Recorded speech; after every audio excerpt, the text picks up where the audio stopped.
Hi. So recently SEBI provided an extension to Life Insurance Corporation regarding minimum public shareholding. What exactly is minimum public shareholding and why we are actually studying a regulation that is solely focused on a particular company called Life Insurance Corporation? Is this extension provided to LIC will impact investors in any kind, or the type of regulation that the LIC is being relaxed with? Is it the relaxation being provided to every other company? All these questions will be answered in this session only.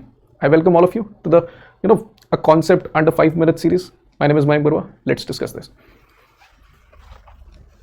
So the latest order by SEBI is about that it has provided Life Insurance Corporation a 3-year extension with respect to compliance with its 10% public shareholding requirements. Now, naturally, the question comes, what exactly is the revised timeline for the LIC with respect to achieving this 10% public shareholding? So the revised timeline is that it has to achieve 10% public shareholding before May 16, 2027. So that's what the news is all about, or that's what the news that we need to keep in mind. But apart from this, apart from the order, the important thing is what exactly is minimum public shareholding? What exactly is public shareholding? How does it feel different from any other shareholding? Shareholding, as all of us understands, is equity in nature. Okay, and promoter is the owner, the co-founder, or the founders. They are usually called promoters because they have started the company. They hold the most amount of shares, or any other share apart from promoter. If any entity is taking, so that will be called as public shareholding.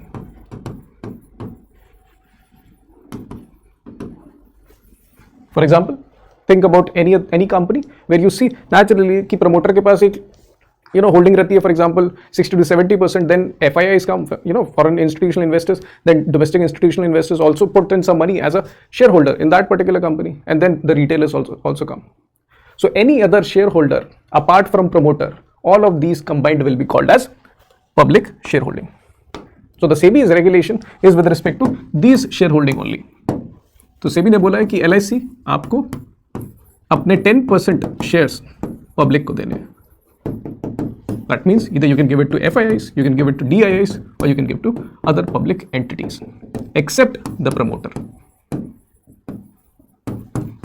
So that's what the concept of minimum public shareholding is. And if you look at the trends of what exactly is current public shareholding in the Life Insurance Corporation is, so you can get that data from here. So this is the latest LIC's public shareholding trends from June 22nd to even March 2024. You'll get this data. So you can see the promoter, which is the President of India, is holding 96.5%, whereas FIIs, DIIs and public 0.14, 0.85, 2.49%. And if you collectively calculate it, it comes out to be 3.5%. So this percentage, which is currently at 3.5%, is SEBI is asking LIC to increase it to up to 10% by 2027.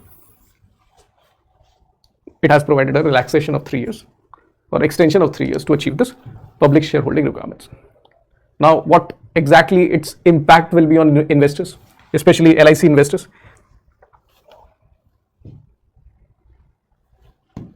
So you would think with the increase in supply of shares in the market, naturally the earnings per share reduces.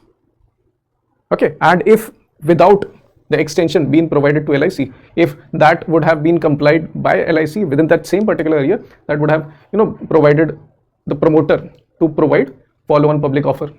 That means increasing the supply of shares. That would have reduced the value. So it's better for investors, at least they'll be getting gradual increase in the value, and also it will be it will be a relaxation for LIC as well, so that they can strategize that how they will be approaching this 10% obligation.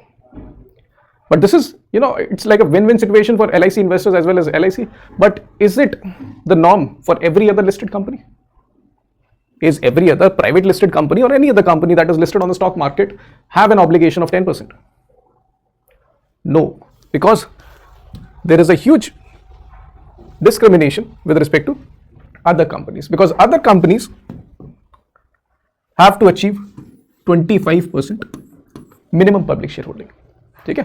So for example, Reliance needs to comply with this shareholding requirements. that public, that means apart from promoters, 25% of the Reliance company should be owned by public.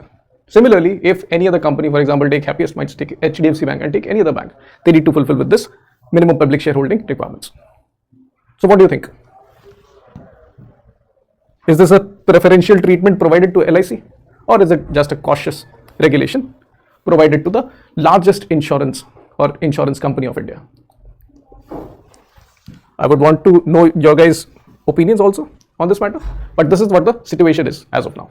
So thank you for joining. We'll meet in the next session with the same type format with a new concept. Till next time. Thank you.